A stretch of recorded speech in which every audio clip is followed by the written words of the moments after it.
और बस उस औरत की उंगलियों को सहलाते ही उसने वो कर दिखाया जो दूसरे अपनी पूरी जिंदगी में करने की हिम्मत नहीं जुटा पाते। मशहूर जवान स्टार हैरी को एक उम्रदराज सिंगल माँ से प्यार हो गया, और वो भी इतना कि वो लगभग पागल हो गया। लाखों लड़कियों के दिलों की धड़कन हैरी को जब सोनिया ने बेरुखी से बाहर निकाला तो उसे बुरा नहीं लगा, बल्कि मुड़ते वक्त उसने जानबूझकर अपनी घड़ी वही छोड़ दी। हैरी एक जुआ खेल रहा था कि ये ऊपर से सख्त और अंदर से नरम औरत उसे ढूंढते हुए जरूर आएगी, पर उम्र का इतना बड़ा फासला और अपनी नाकाम शादी के बाद सोनिया इस प्यार को कैसे अपना पाती जिसे कोई दुआ नहीं देता। आखिर उसकी अपनी बेटी की उम्र भी लगभग हैरी के बराबर ही थी, इसलिए सोनिया ने इस गहरे एहसास को अपने दिल के किसी कोने में दफन कर दिया। क्या तुम ठीक हो कहने को तो उसने सब भुला दिया था, पर उसका मन बार बार उसी पल के बारे में सोच रहा था। उस नजदीकी ने उसे बेचैन कर दिया था। उसने आईने में अपना चेहरा देखा और बढ़ती उम्र को देखकर वो खुद को कमतर महसूस करने लगी। पर जैसे ही उसकी नजर हैरी की छोड़ी हुई घड़ी पर पड़ी, उसे अचानक कुछ महसूस हुआ। और अपनी बेटी को स्कूल छोड़ने के बाद वो इस उलझन में पड़ गई कि क्या उसे एक जवान लड़की की तरह वो घड़ी लौटाने जाना चाहिए जिसमें हैरी का प्यार छिपा था। सोनिया की इस उलझन की वजह सिर्फ हैरी के साथ उम्र का फासला नहीं था, बल्कि उसकी अपनी नाकाम शादी भी थी। कुछ समय पहले उसे उसकी ढलती उम्र की वजह से उसके पति ने ठुकरा दिया था और उससे तलाक ले लिया था।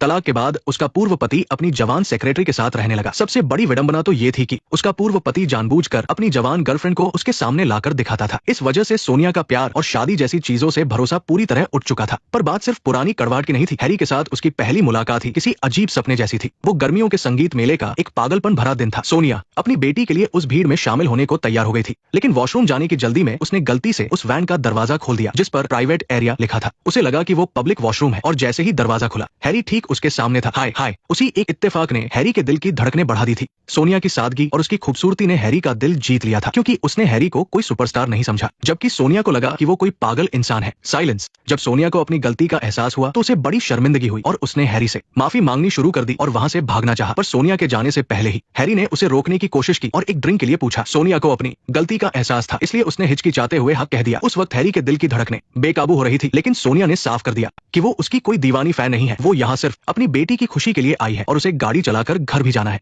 उसने बड़े ही अदब से उस सुपरस्टार का न्योता ठुकरा दिया। हैरी अभी कुछ और पूछना ही चाहता था कि तभी उसका मैनेजर वहां धमका और कहने लगा कि उसे 5 मिनट में स्टेज पर जाना है। उसने उसे जल्दी से कपड़े बदलने को कहा और फिर जो हुआ उसने सोनिया के होश उड़ा दिए। हैरी ने बिना किसी झिझक के वही सबके सामने कपड़े बदलना शुरू कर दिया। सोनिया ने घबराकर अपनी आंखें फेर ली, पर एक औरत होने के नाते वो खुद को आईने में हैरी को देखने से नहीं रोक पाई। उसके दिल की धड़कनें अचानक तेज हो गई, लेकिन तभी उस मैनेजर ने फिर से दखल दिया। जब मैनेजर उसे शो के बारे में समझा रहा था, तभी सोनिया किसी चोरी करते पकड़े गए बच्चे की तरह वहां से भाग निकली। सोनिया को अंदाजा भी नहीं था कि वॉशरूम की उस छोटी सी घटना ने उसकी किस्मत बदलने वाली है। इसके बाद हैरी जब ऑटोग्राफ देने के लिए अपनी जगह पर बैठा तो हजारों की भीड़ में उसकी नजरें सीधे सोनिया पर जाकर रुकी। हालांकि वो सिर्फ एक छोटी सी मुस्कुराहट थी, पर दोनों के दिलों में हलचल मच चुकी थी। किस्मत भी बड़ी अजीब चीज है। जब सोनिया अपनी बेटी के साथ ऑटोग्राफ के लिए लाइन में खड़ी थी तो हैरी ने खुद बात शुरू कर दी। उसने हजारों फैंस की परवाह किए बिना सोनिया से उसका नंबर मांगा। सोनिया बहुत शर्मिंदा हुई और अपनी